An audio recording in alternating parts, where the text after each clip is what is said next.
میرے نبی رحمت سید عالم صلی اللہ تعالی علیہ وآلہ وسلم فرمانے لگے، عمر، اگر مجھے لوگوں کے سست ہو جانے کا ڈر نہ ہوتا، آپ صلی اللہ علیہ وآلہ وسلم نے فرمایا، عمر، اگر مجھے ان 4 لوگوں کے سست ہو جانے کا ڈر نہ ہوتا تو میں تم سے کہتا کہ بازار میں جا کر اعلان کر دو کہ یہ 4 لوگ ہیں ایسے جن کو کل قیامت کے دن جنت میں جانے سے کوئی نہیں روک سکتا۔ سبحان اللہ۔ حضرت عمر رضی اللہ تعالی عنہ نے عرض کی، یا رسول اللہ صلی اللہ علیہ وآلہ وسلم، وہ 4 لوگ کون ہیں؟ تو آپ صلی اللہ علیہ وآلہ وسلم نے فرمایا، پہلے نمبر پر وہ شخص جو اپنے والدین کے ساتھ حسن سلوک کرے، اور دوسرا کہ کریم صلی اللہ علیہ وآلہ وسلم فرمانے لگے، وہ عورت جو اپنی ساری محبتیں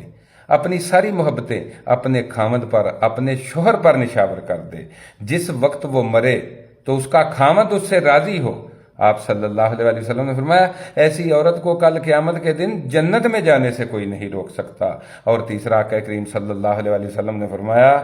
وہ شخص جو ایک بار گناہوں سے توبہ کر لے۔ آپ صلی اللہ علیہ وآلہ وسلم نے فرمایا، جو ایک بار گناہوں سے توبہ کر لے اور پھر ساری زندگی برائی کی طرف نہیں لوٹے۔ اور چوتھا کہ کریم صلی اللہ علیہ وآلہ وسلم فرمانے لگے، وہ شخص جس کا رزق تنگ ہو، اس کی ضرورتیں زیادہ ہوں،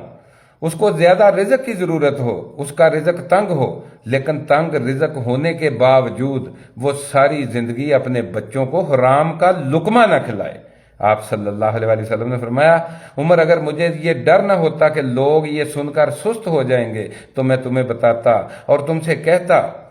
کہ بازاروں میں جا کر اس بات کا اعلان کر دو کہ کل قیامت کے دن ان 4 لوگوں کو جنت میں جانے سے کوئی نہیں روک سکتا۔ سبحان اللہ۔